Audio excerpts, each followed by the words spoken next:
Welcome, everyone. So before we get going, I'm just amazed by having these three wonderful, inspirational, and warm people with us. So before we get into the content, even I just want to thank you with my whole heart that you took the time in your busy schedules to be with us today. And it's not an easy thing because unless I'm wrong, it's about 5:45 in the morning where Luisa is. It should be around 1:45 where Richard is. So he's enjoying the afternoon in Italy, and it should be 9:45 in the evening where Todd is in Tokyo. So we actually do have the whole world, the whole globe covered among the four of us, which is a wonderful way to actually kick it into this conversation about organizations building communities around the globe and creating impact through community-powered work. So I'll do a quick intro of myself and my organization, and if we could all do the same to get the flow going and give the audience a sense of who we are and what we work on.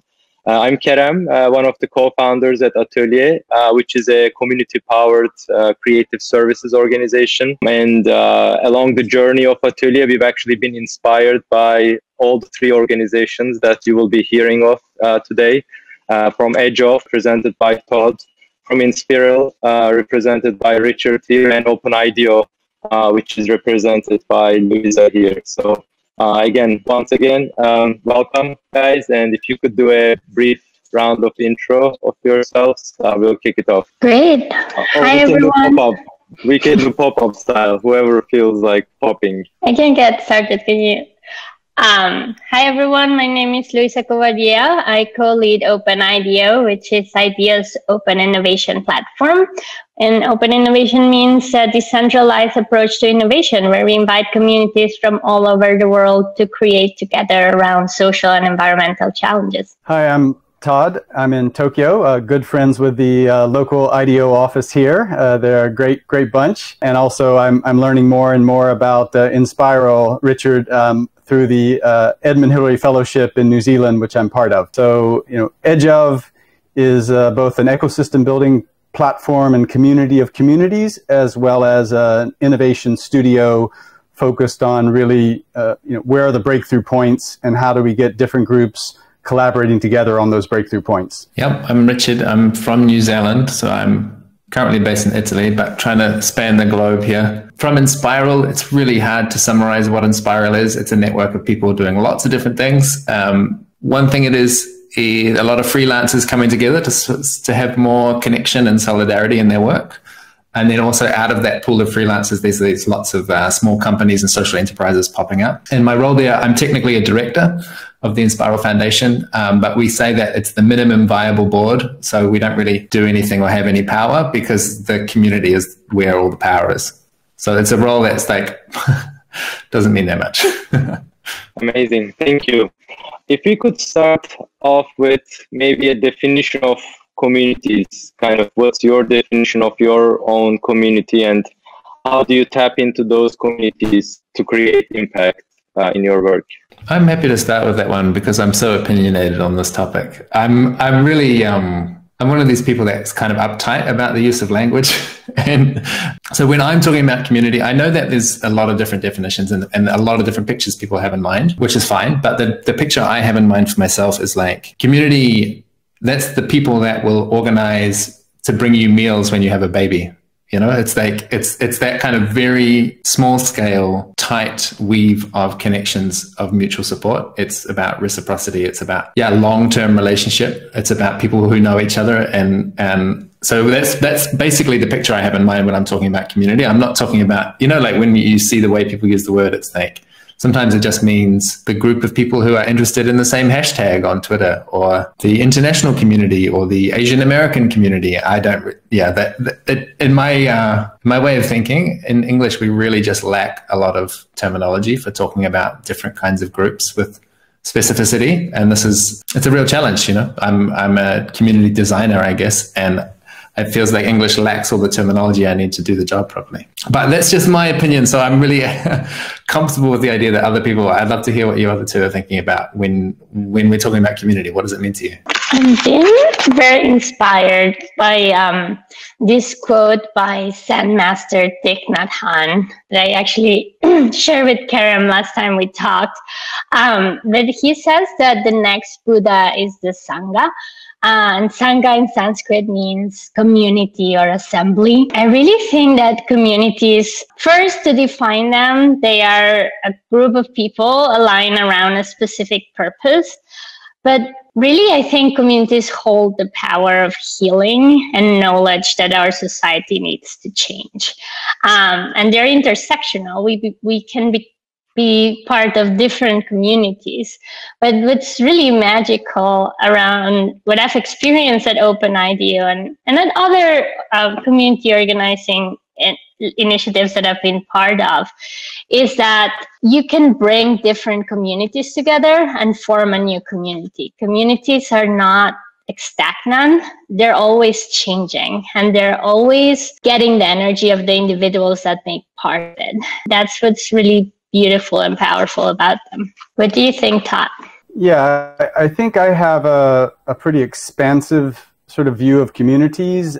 Some of them may be very temporary, but still have magic in your life. Others may be the type that Richard talked about, but especially kind of in a time of change where, humanity is facing so many challenges, ranging from, climate change to all forms of inequity, just so many different issues, problems, and opportunities. I think about communities that care and kind of with the pioneer, early adopter duocracy mindset that sort of come together to do what none of us could do on our own.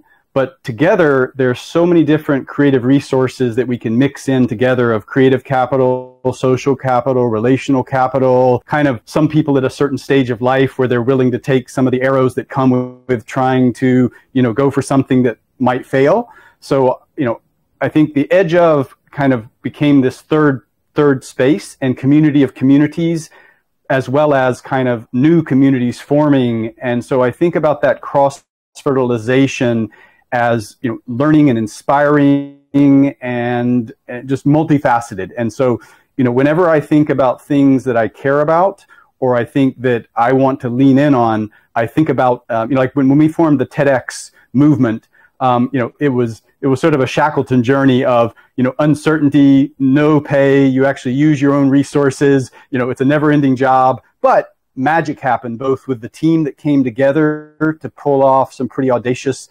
experiences. And so there are many different forms that I think hold the key to how do we self-organize and do what bureaucracies can't do, and so on. So anyway, I think very expansively about the magic of community, and even this recent phenomenon called Clubhouse is showing that just through voice, all sorts of people are finding other kindred spirits and then getting into relationship and actually in collaboration. Really interesting.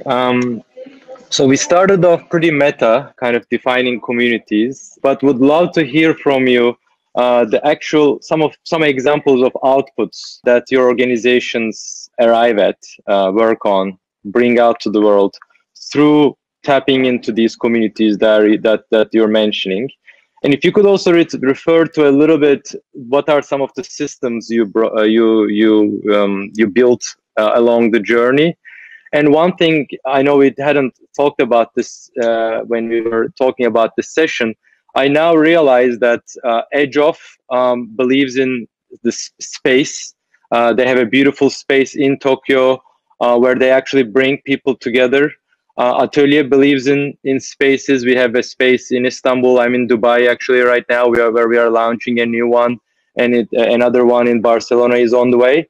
Whereas in Spiral, and both Spiral and Open IDEO work more through digital community building. So if we could maybe also talk a little bit about the use of actually physical space as well as digital platforms in enabling us to bring out the best in us, the best in our communities, and also create impact in the world through outputs. I can talk a little bit about some of the outputs from Inspiral, some of the practical stuff that happens there. As I said, it's kind of complex. It's fluctuates between 200 and 300 people. And something that we have in common with these people is essentially like an allergy to corporate hierarchy. Like, we just don't want to have a traditional top-down command and control organizing system. And sometimes it feels like that's the only thing we have in common, is this more or less mature rejection of hierarchy. So what that means is you've got this, reasonably large group of people all doing different stuff, and people trying to avoid taking charge and corralling it all into one thing and say, this is what we do. So it's really a place for people that have a high tolerance for chaos. But one of the practical things that's happened that's kind of emerged from that chaos is, a lot of freelancers, people who are kind of, maybe there's some precarity in their work, but at least they're able to kind of make a living on their own. The independent contractors, whether they're working in design or software coding or business consulting or something, they kind of can get by on their own, but it's just so much more satisfying to do it with other people and to have the connection and support of other people. And so what's been happening over the years with Enspiral is this cloud of independent autonomous workers clustering together into these very small groups that we call livelihood pods. And a livelihood pod, there's lots of varieties, but in one sense, it's almost like, I've heard someone call it a professional family, because there's like a family, you've got this emotional and economic shared space. There's like the emotional side is like, we really connect. We've built a long-term trusting relationship. We really know each other. We're really invested in each other's growth, and we care when your life is hard and we want to help you. And then there's the economic side. We're doing work together. We have shared finances. And so some of these pods will have, like, some of them go full communist, where any of the consultants bringing in income is shared with all of them. And others have a more, there's lots of different ways of configuring these, how do we share the money and how much ownership do we share and that sort of thing. And we do a lot of experimentation. That's one of the things we enjoy, is like experimenting with different organizational forms. So we have invented just a lot of different systems. So some of that is like technology for organizing. So I came into Enspiral through a company called Loomio, and that's a company that I co-founded. It's a technology platform for making decisions in groups that are trying to not be hierarchical. We've got CoBudget, that's another technology platform for how do you have 200 or 300 people manage a budget when nobody's in charge. That's an interesting problem. Let's build some technology about it and run some process around it. And then I guess as I've evolved in that community, what I've become really interested in is more, I would call it like the social technology, like what goes wrong? What are the common dysfunctions of groups that try to do away with the old traditional ways of working? What goes wrong, and like what kind of structures and processes and systems support us to get through those challenges and find a way of working that suits us. So that's really my interest, is like cultivating this body of practice and body of knowledge and sharing that with, because it feels like to me, and I guess we've got a biased group of people here, you'd probably agree, but it feels like there's this surge of people, like a movement or a generational shift of people that really want to be involved. They want to work in a participatory way. They want to work with much more inclusion, much more shared ownership, much more skin in the game, and much less compartmentalization and putting me in a box and saying, this is your role and this is what professionalism is, and you just do what you're told. Like, I think there's a growing cohort of people that don't want to work that way and they want something different. But from the 10 years we've been experimenting with this, like working in a different way, there's just so many pitfalls. And so that's now the product that I'm most interested in, is like giving people pathways or maps or signage, at least, to avoid the worst of the pitfalls. And just to make sure, Enspiral right now is purely digital, right? There isn't a space that brings these individuals together. I forgot about that question. It's a mix. Like all the answers with Enspiral, it's a mixture. So there is a co-working space in New Zealand that has been a real essential component of, I think it's really essential for creating a sense of identity. Like, who are we? What is it like to be us? Well, you just go and spend time in this space and you kind of feel it. You kind of notice how people interact with each other, and it's different from people in other buildings. But this has become a really interesting challenge for me, I guess, as a designer, is there's a real sense that the heart of Enspiral is in New Zealand, and it really, the physical space is a really obvious kind of, you can see it there. But over the years, the community membership has actually spread. So now I think it's more than 50% of people don't live in New Zealand. So there's this like global field of people connecting through a lot of digital tools. We are pretty digital savvy. And now we're in this new position of like, can we coalesce into multiple local hubs? And we're just kind of on the brink of doing that. And there's been many attempts over the years that have never really quite taken root because of the home base feeling has been so strong, and the center of gravity has been so strong there. It's been really hard. Everyone else feels like a satellite. And I've moved from New Zealand, where I was really in the center of things, to Italy, where I'm like on the opposite, literally opposite side of the globe now. And now I'm here with my partner and a bunch of other people trying to hold, can we get a local hub going? So that's going to start virtual, but I can easily imagine that eventually there'll be a co-working space as well, because it seems to be an essential component of, creating that shared identity, shared practice, creating bumping spaces where there's opportunities for people to see each other and say, oh, I can help with that. Or like, could you help me? And it's just a lot harder to do that when we're only communicating through these very, small little boxes on our screens. I think that resonates so loudly now that we've been playing in boxes on screens for a year, but the connection to place and being together is so we can feel it in our bodies. I imagine everyone who is watching this. But OpenIDEO actually started as a Facebook page with a question around how do you get young people to eat healthy? And it was around putting human-centered design, which is IDEO's approach to design, in the hands of hundreds of thousands of people around the world to make social and environmental change. And it was just outstanding how people from all over the world who were passionate about design and social change kind of just popped up. And so it started more as a brainstorming space and a space where ideas were the output. And when I came on maybe 3 years into its existence, we started to ask the question, how do we increase impact? So it's great to have ideas, but where are these ideas going? And so how do we unleash resources to get those ideas to reality? And so we started to think a lot about, how do we get sponsors that care about the topics? And how do we get funding? How do we start mentorship programs? How do we open industry connections? And so now, maybe 8 years later, a lot of the more tangible outputs that we can put on is companies that are actually have gone global, that are serving hundreds of thousands of people. And then there is another side of the output that is a little less tangible to explain. And there's a story of this man named Kay, who appeared in Shanghai. So we started as a digital platform, but what happened organically is people wanted to get together. So these chapters just kind of like bubbled up, and people were like, we're meeting, we're brainstorming, and they called themselves all kind of different things. And then in an effort to support and organize, we gave them the name of OpenIDEO chapters, and through time learned that communities pop up but also dissolve. And what we didn't want was for all the work that gets put in to find a space, to rally a community, to get the right kind of people in, to just disappear. And so we went on to create a system of leadership in what we call leaderless movements, in which it wasn't one person who led a chapter, but a group of people, and then a very clear moment of transition so that they can find other leaders.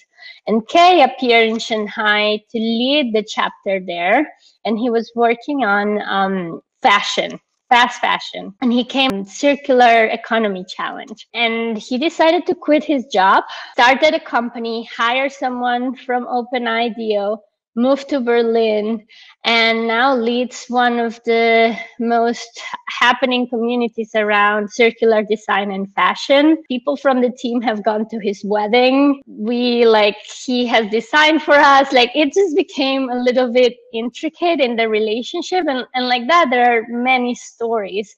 And so when we talk to funders, we talk about okay, how much funding we've unleashed, how many ideas are out there. But then there's this magic of the people from the team to the volunteers that spent years really at the intersection of not only the specific topics that we tackle, but really moving and shaking society at the intersection of design and social change. And it's hard to articulate, qualify that. But that for me is like the output that gets me going. Yeah, that resonates a lot from what I've seen, part of when different players come together around passion. We actually had two different models. Kareem came to one, but the full version includes residential space. And so we had an embassy house. And when you're able to host people from around the world, a whole different relationships comes when you're living together versus when they're sort of staying off at a hotel. And another example would even be Burning Man, which is a temporary where you build your own small village camp together and then it disappears. But it's a very powerful sort of experience of that camp and embedded in a larger village of possibility that really affects people. And so we think a lot about third spaces. And then what's interesting, though, as much as we really love and believe in physical places, especially when they can be magical third spaces, Clubhouse, which is an audio platform, I was actually on a call with a bunch of leaders from Burning Man, both the team and communities around the world recently. And a lot of us feel that Clubhouse is a bit of a virtual playa where a lot of people are able to, through all sorts of serendipity that happens at these hot third spaces or hotspots happen.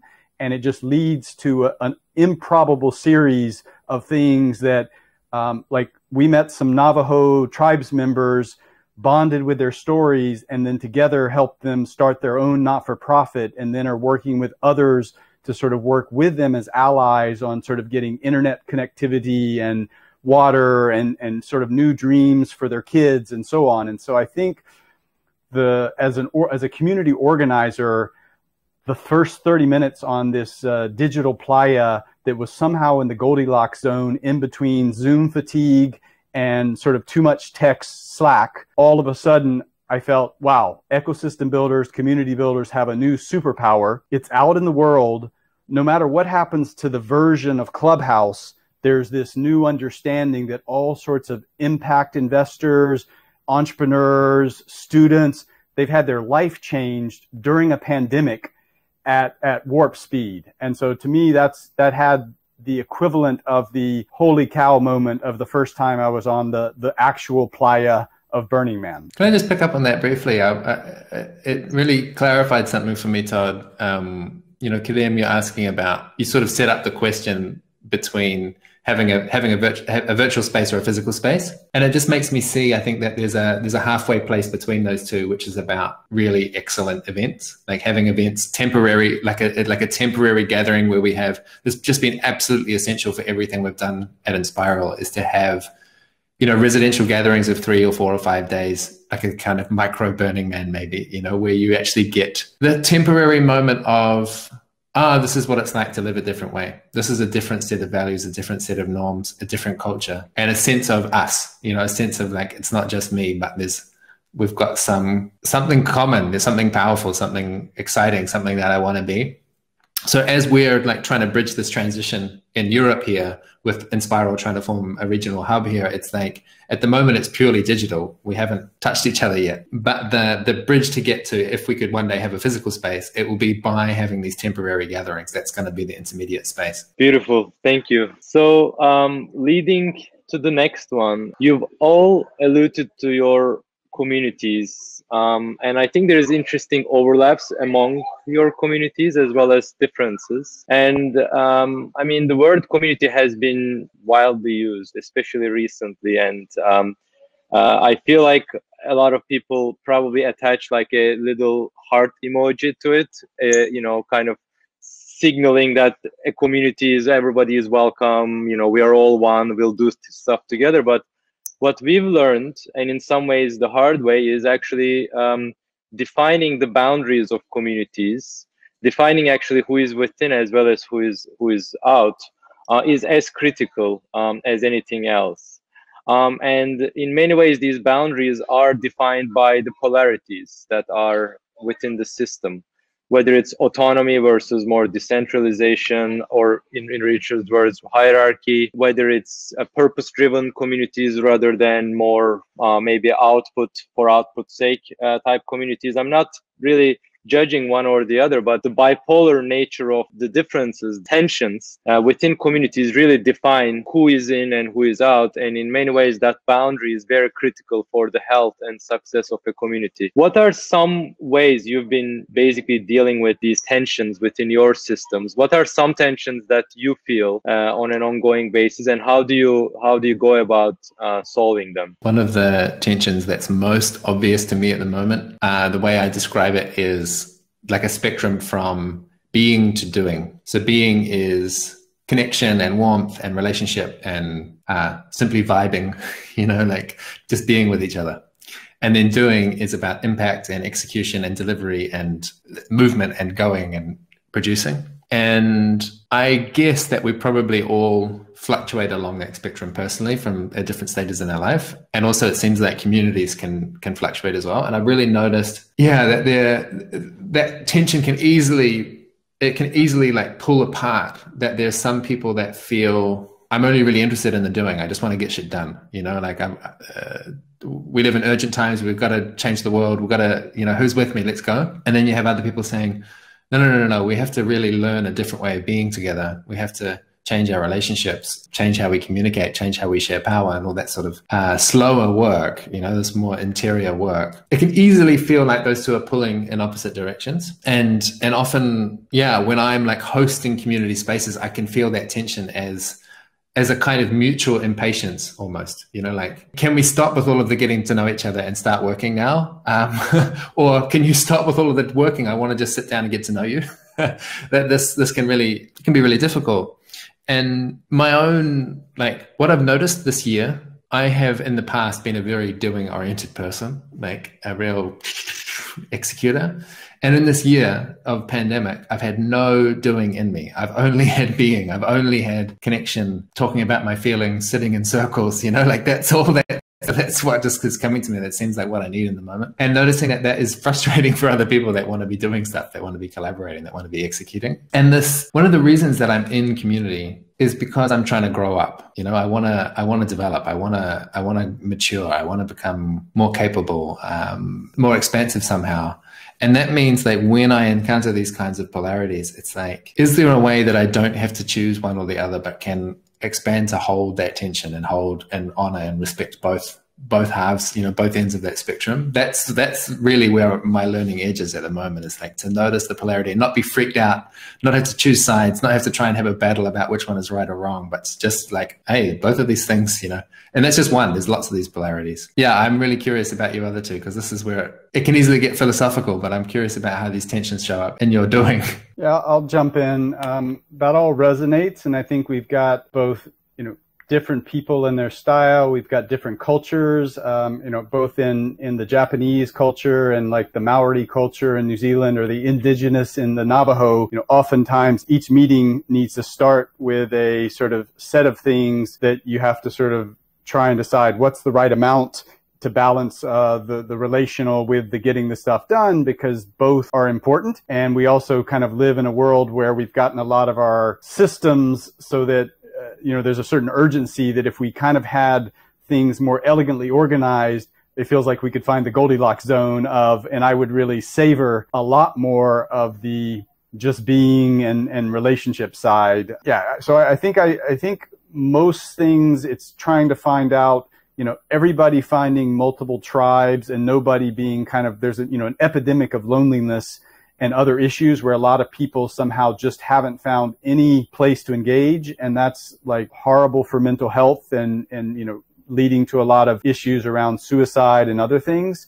And so I think the other big tension in a lot of the impact space is around diversity and inclusion, because we have a lot of legacy where a lot of people who may either have the freedom to or may have been to certain pathways, it's not how we want it. And so how do we kind of bridge to the world we want, and also flip it from not a narrative about kind of giving a hand, but like really celebrating diversity as a strength. And that's something that I want to kind of show in a lot of projects to the rest of society, to not think of it as CSR or something, but really a critical strength. I love, Todd, that you're bringing up diversity and inclusion, because that in a way, even that's the tension I would call out.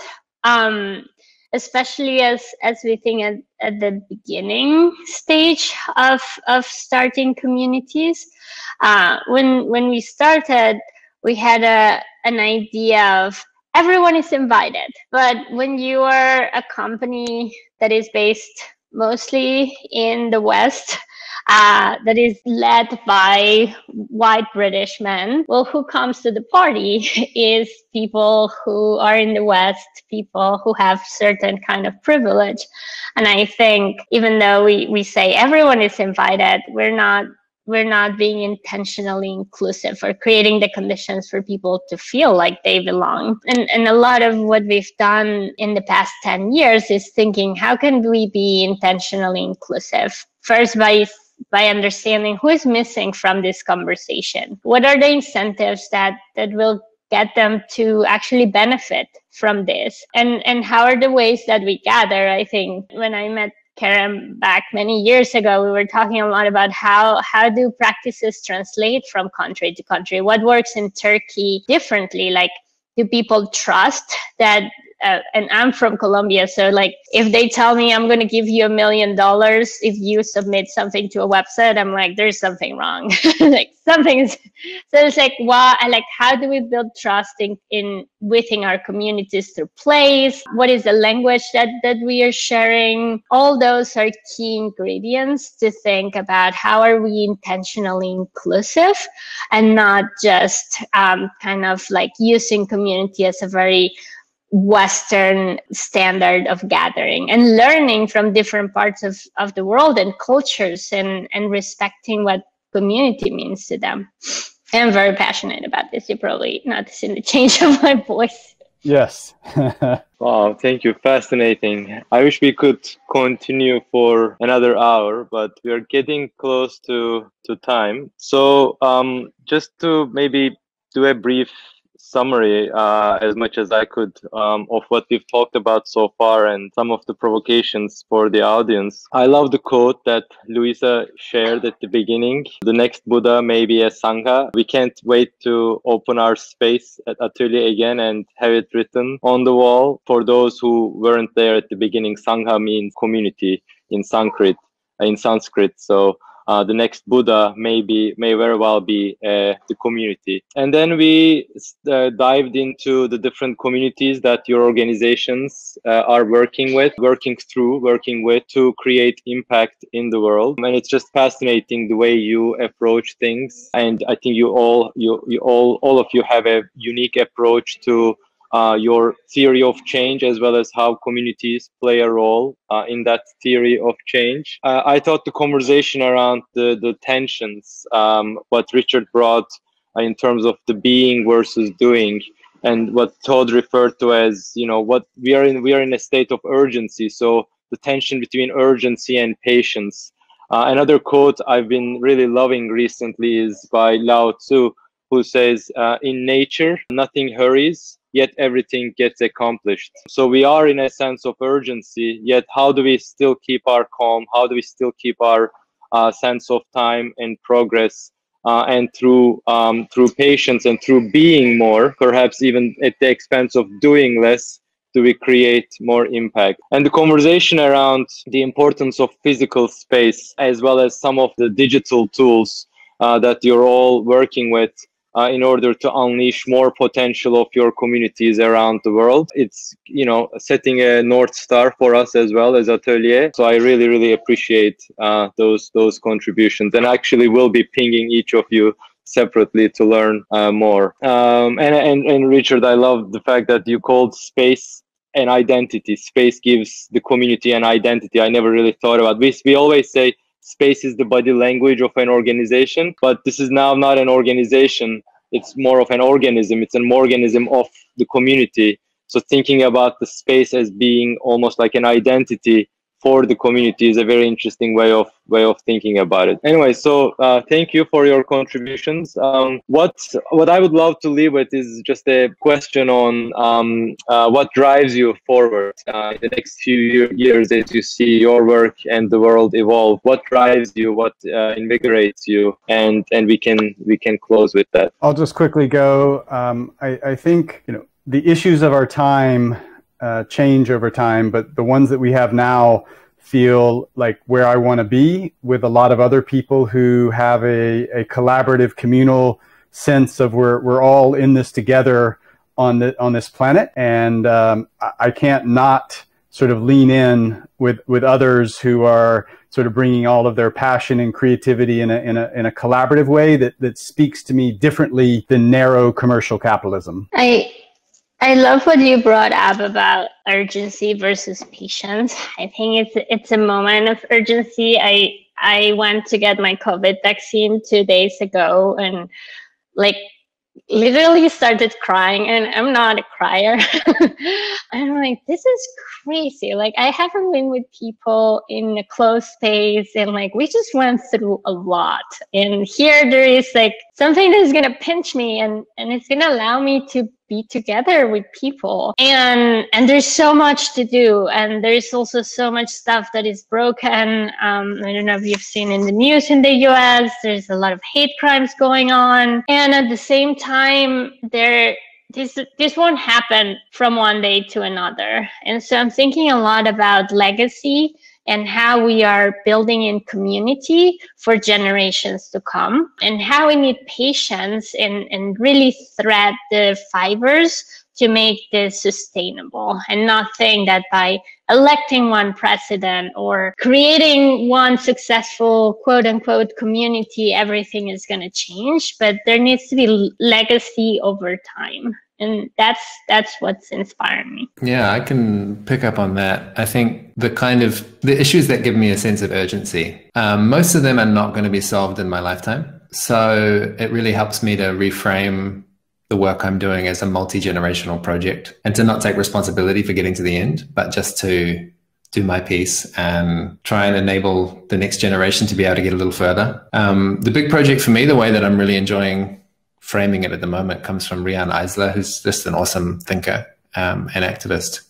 And she talks about a spectrum of tension between partnership and domination as sort of two essentially different ways of organizing relationships between people. It's sort of like there's this essential question about what do we do about difference, And the domination system says, well, when things are different, you just rank them, and you have the one at the top of the ranking kind of control and coerce the ones that are further down the pile. Whereas the partnership system says, well, we're different because we've each got unique contributions to offer. There's different values. There's like this thing we call hybrid vigor, where the unique competences come together and produce this third thing that couldn't have been produced without either of them. And the multi-generational project I'm on is like, well, how do we come out of this domination way of relating to people and practice this partnership way? And it comes in the every little subtle interaction with other people, even in how I relate to the different parts of myself, let alone what happens between, you mentioned hate crimes, right? So like between different ethnic groups or between genders, like these massive scale things and the micro scale, they've got such close interplay. So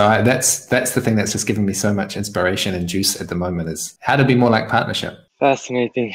Thank you so much. What drives me is the fact that you three work on your stuff, and I'm with Atelier will be able to continue to learn from you, be inspired by you, and hopefully we'll create impact together. Thanks again for your time, and back to Aylin at the central stage, and we're going to be listening to Otto Scharmer soon, which I'm personally very, very excited about.